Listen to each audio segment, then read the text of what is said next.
Hello everyone, welcome back our channel. ఈరోజు topic ఏంటి అంటే ఎలక్ట్రానిక్ సర్క్యూట్స్ 1 లెసన్లో మనకి ఎన్ని వెయిటేజ్ మార్క్స్ ఉన్నాయి, మెయిన్ ఇంపార్టెంట్ క్వశ్చన్స్ ఏంటి అనేది ఎగ్జామ్స్ దగ్గరకు వస్తున్నాయి కాబట్టి అందరూ ఇంపార్టెంట్ క్వశ్చన్స్ చదివితే ఈజీగా పాస్ అవుతారు. అలాగే స్కోరింగ్ అనేది కూడా ఎక్కువ తెచ్చుకోగలిగితే చాలా సింపుల్గా ఉంటాయి. సో మనం దీన్ని బట్టి ఏంటి అంటే ఎగ్జామ్ అనేది అటెంప్ట్ చేయగలుగుతాము. ఓకేనా? సో మనకి ఎలక్ట్రానిక్ సర్క్యూట్స్ 1లోకి వచ్చేసరికి మెయిన్గా మనకు తెలియాల్సింది ఏంటంటే ముందు క్వశ్చన్ పేపర్ వచ్చే క్వశ్చన్స్లో మనకి షార్ట్స్ ఎన్ని మార్క్స్కి వస్తున్నాయి, ఎస్ఏస్ ఎన్ని మార్క్స్కి వస్తున్నాయి, షార్ట్స్ ఎన్ని క్వశ్చన్స్ వస్తున్నాయి, ఎస్ఏస్ ఎన్ని క్వశ్చన్స్ వస్తున్నాయి, ఈ మెయిన్ 2 టాపిక్స్ అనేది మనం తెలుసుకోవాలన్నమాట. సో దాన్ని బట్టి నేను చెప్పేది ఏంటి అంటే షార్ట్స్ అయితే మనకి 10 షార్ట్స్ వస్తాయి. 10 షార్ట్స్, ఈచ్ షార్ట్ మనకి ఎంత అంటే 3 మార్క్స్ అనమాట. So 10 × 3 30 marks. 10 షార్ట్స్ వస్తే ఒక్కొక్క షార్ట్ 3 మార్క్స్ కాబట్టి 10 × 3 30. నెక్స్ట్ ఎస్ఏస్ వచ్చేసరికి 8 ఎస్ఏస్ వస్తాయి. 8 ఎస్ఏస్ కూడా ఈచ్ ఎస్ఏ ఏంటంటే 10 మార్క్స్. సో మనకి 10 × 8 880 అనమాట. ఓకేనా? సో 80 + 30 ఎంత వస్తుందంటే 110 మార్క్స్కి క్వశ్చన్ పేపర్ అనేది వస్తుంది. కానీ మీరు పాస్ అవ్వడానికి వచ్చేసరికి మార్క్స్ 28 మార్క్స్ మాత్రమే పాస్ అయితే సరిపోతుంది. 28 మార్క్స్లో 110 మార్క్స్ వస్తున్నాయంటే ఈజీగా మీరు 2 లెసన్స్ చదివినా పాస్ అయిపోతారనమాట. అవునా? సో మనం చూసుకున్నట్టయితే ఇక్కడ సో 110 మార్క్స్ దేని నుంచి, ఏ లెసన్ నుంచి ఆ 110 మార్క్స్ వస్తున్నాయి. అలాగే షార్ట్స్ 30 మార్క్స్ అన్నారు కదా, ఏ లెసన్ నుంచి షార్ట్స్ 30 మార్క్స్కి టోటల్ డివైడ్ చేస్తే వస్తున్నాయి. అలాగే ఎస్ఏస్ డివైడ్ చేస్తే 80 మార్క్స్కి ఎలా వస్తున్నాయి అనేది ఇందులో ఉంటుందన్నమాట. ఓకేనా? చూసుకున్నట్టయితే ఎలక్ట్రానిక్ సర్క్యూట్స్ 1లో ఇది 3rd సెమిస్టర్ వాళ్ళకు ఉంటుంది, ఈసీ వాళ్ళకి 3rd సెమిస్టర్. ఇక్కడ shorts first unit total 21 marks. Shorts first unit, ఓకేనా, ఇది టోటల్ 21 మార్క్స్ అన్నాను కదా, అంటే ఈ లెసన్ ఫస్ట్ యూనిట్ నుంచి వచ్చేది 21 మార్క్స్ అనమాట. 2 షార్ట్స్ వస్తాయి, ఈ లెసన్ నుంచి 2 షార్ట్స్ వస్తాయి. ఫస్ట్ వన్ చూస్తే draw the circuit diagram of half wave rectifier and its output wave form. Next write the expression for RMS value and average value, DC value of voltages and current, full wave bridge rectifier. మెయిన్గా అందరూ చూసుకోండి, RMS value ఉంటుంది, average value ఉంటుంది, ఇలాంటివన్నీ కూడా check చేసుకుంటూ వెళ్ళండి, అది చాలా ఇంపార్టెంట్ ఇస్తాడు. Next need for a DC regulated power supply. ఇది ప్రతి ఎగ్జామ్స్లో కూడా మ్యాక్సిమం రిపీట్ అవ్వచ్చు, ఇది కూడా మెయిన్ ఇంపార్టెంట్ చూసుకోండి. Types of and advantages of IC regulators, define voltage regulation చూసుకోండి, డిఫైన్ వోల్టేజ్ రెగ్యులేషన్ కూడా చాలా ఇంపార్టెంట్. ఓకేనా? నెక్స్ట్ కంపేర్ హెచ్డబ్ల్యూ అంటే half wave, full wave, centre tapped rectifier and bridge rectifier.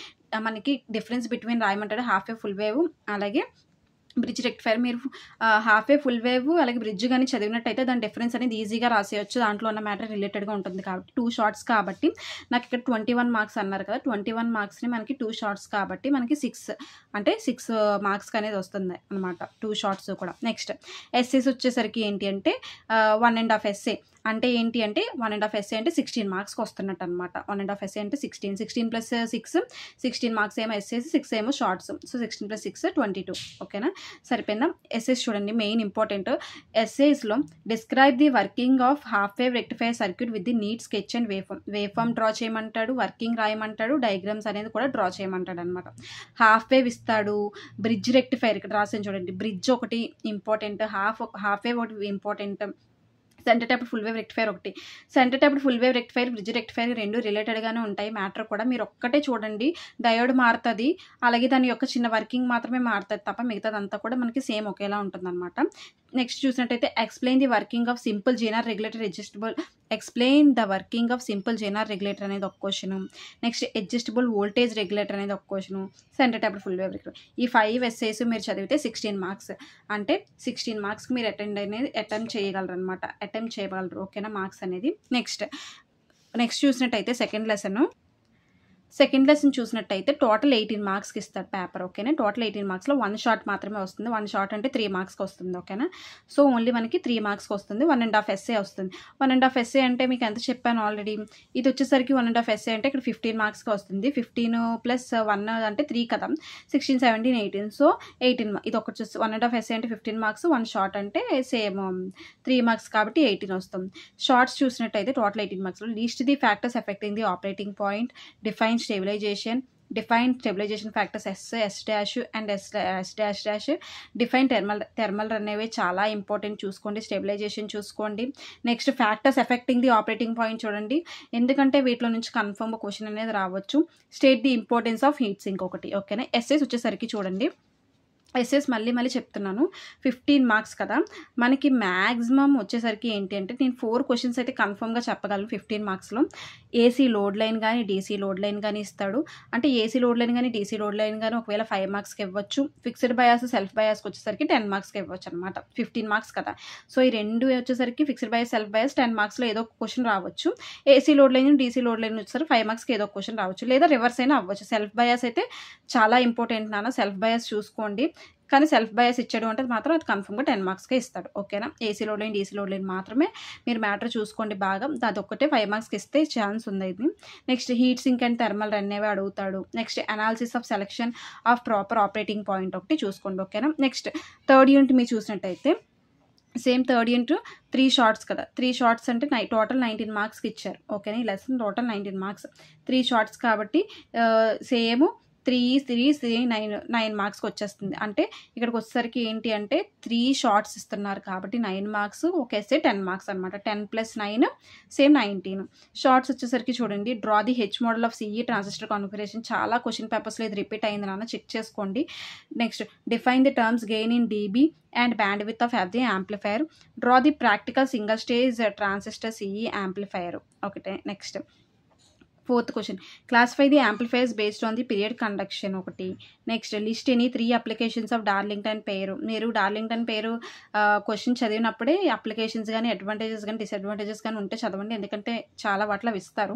Next state the need for multistage amplifier, ఇది కూడా ఇంపార్టెంటే. Multistage amplifier కూడా అది కూడా చదువుకోండి. నెక్స్ట్ ఎస్సేస్ వచ్చేసరికి చూసినట్టయితే ఎక్స్ప్లెయిన్ ది వర్కింగ్, చూసారా 1 ఎస్సే అని అన్నాను కదా, 1 ఎస్సే అంటే 10 మార్క్స్ కదా.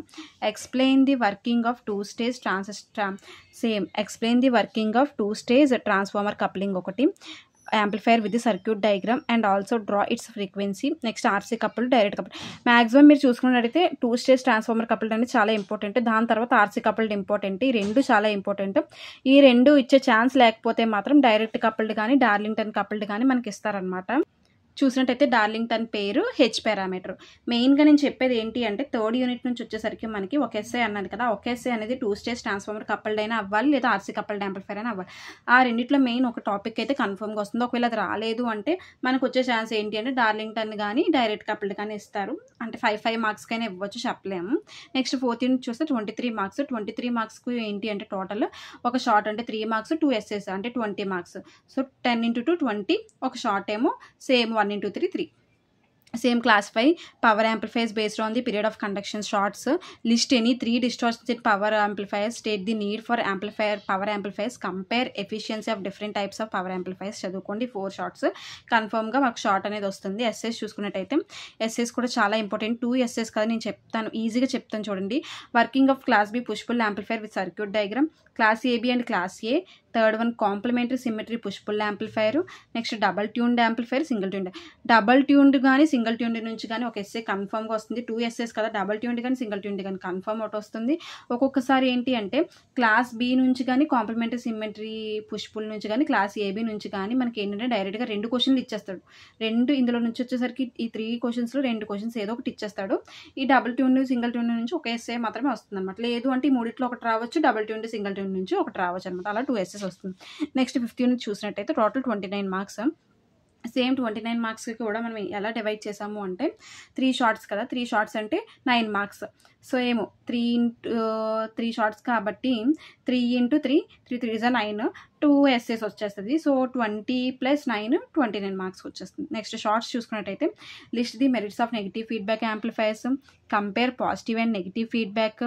List the advantages of crystal oscillator over other types of oscillators. List 4 types of negative feedback amplifiers. List the applications of RC/LC crystal oscillators. State the condition Barkhausen criteria for an amplifier to work as an oscillator. Classify oscillator circuit. ఈ 7 నుంచి 3 shorts కన్ఫర్మ్గా వచ్చేస్తాయి. చాలా important. 3 shorts ఈజీగా మీరు చదవచ్చు.